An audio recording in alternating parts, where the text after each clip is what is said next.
अपने अपने राम में डॉक्टर कुमार विश्वास प्रयागराज में दूसरे दिन की रामकथा। कौन थी शबरी, भगवान राम ने क्यों खाए थे जूठे बेर? सुनिए प्रख्यात कवि डॉक्टर कुमार विश्वास के द्वारा सुनाई जा रही श्री राम कथा में। रामायण में शबरी का जिक्र जरूर आता है। शबरी एक आदिवासी भीलनी थी जिसे लोग अछूत मानते थे। भगवान राम एक दिन उनकी कुटिया में पहुंचे और शबरी के जूठे बेर खाए। महाकुंभ के पहले ही दिन प्रयागराज में कुमार विश्वास ने सुनाई राम कथा। सैफ, करीना और सोनाक्षी को लेकर विवादों में रहे कवि सम्राट का कल इस राम कथा का अंतिम दिवस होगा। आयोजन नंदी सेवा संस्थान की ओर से Bharat scout and guide inter college के सामने चैथम लाइन में किया गया है, जिसके लिए खास तैयारियां की गई है।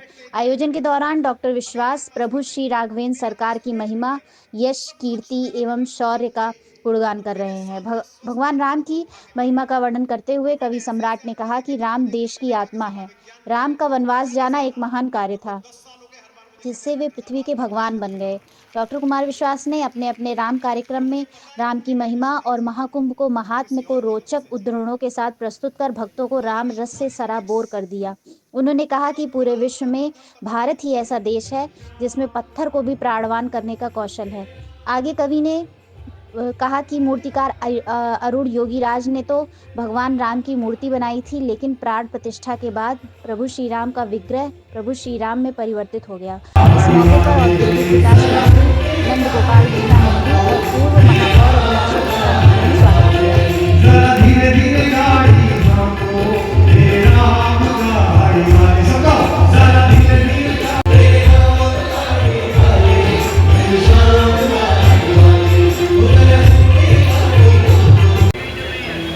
तो इनसे बचाने के लिए वो कोशिश करते हैं कि अंत में चढ़ाएं, और हमारे कार्यालय के लोग भी कोशिश करते हैं कि पहले नंबर की सीट पर बैठा ले ताकि वहीं से उतर जाए हम लोग।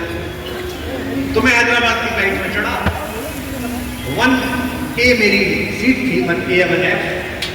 मैं जाकर बैठा तो किताब कोई लेके चलता हूं ताकि पढ़ता चलूं।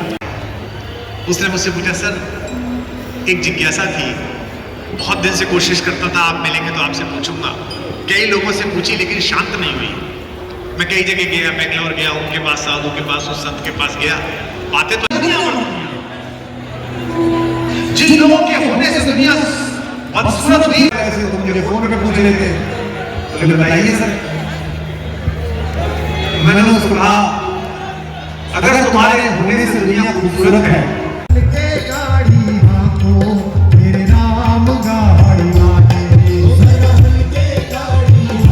प्रॉब्लम ही नहीं है। अभी बैठते 1 मिनट में कर देते हैं, अभी बाईपास कर देंगे, मेरा कोई स्टूडेंट कर देगा।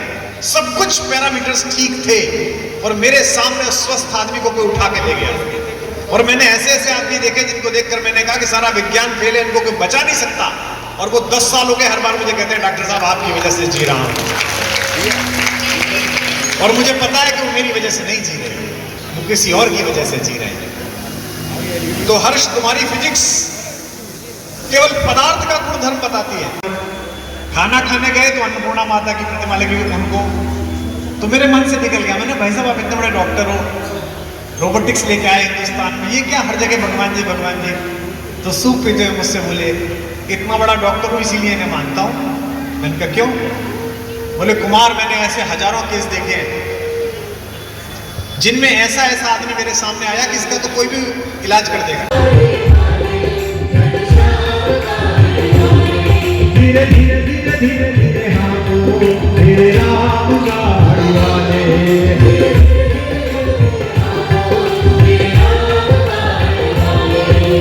जो जो अच्छा हो रहा था वो तुम्हारा पुरुषार्थ। गाड़ी वाले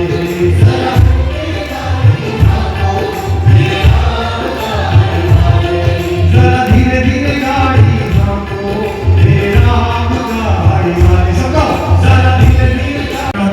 नौकरी बोलिए 4-5 साल से, मैंने कहा कितना सारे बड़े हुए रहते हैं तो पता है 1 लाख रुपए स्क्वायर फीट मिलता है, और उसमें जैसा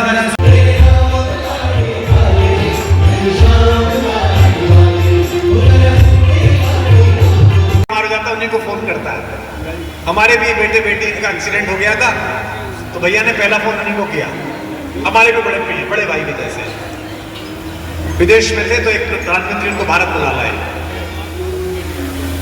किसी के लिए समस्या होती है, खाना खाने गए तो अन्नपूर्णा माता की प्रतिमा लगी उनको, तो मेरे मन से निकल गया, मैंने भाई साहब आप इतने बड़े डॉक्टर हो, रोबोटिक्स लेके आए हिंदुस्तान में, ये क्या हर जगह भगवान जी भगवान जी। तो सूप पीते हुए मुझसे बोले इतना बड़ा डॉक्टर हूँ इसीलिए इन्हें मानता हूँ। मैंने कहा क्यों? बोले कुमार मैंने ऐसे हजारों केस देखे हैं जिनमें ऐसा ऐसा आदमी मेरे सामने आया कि इसका तो कोई भी इलाज कर देगा।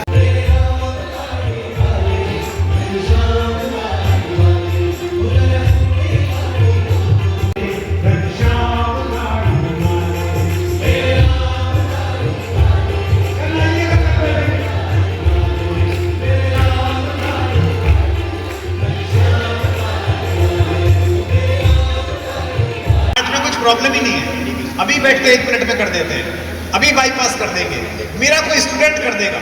सब कुछ पैरामीटर्स ठीक थे और मेरे सामने स्वस्थ आदमी को कोई उठा के ले गया।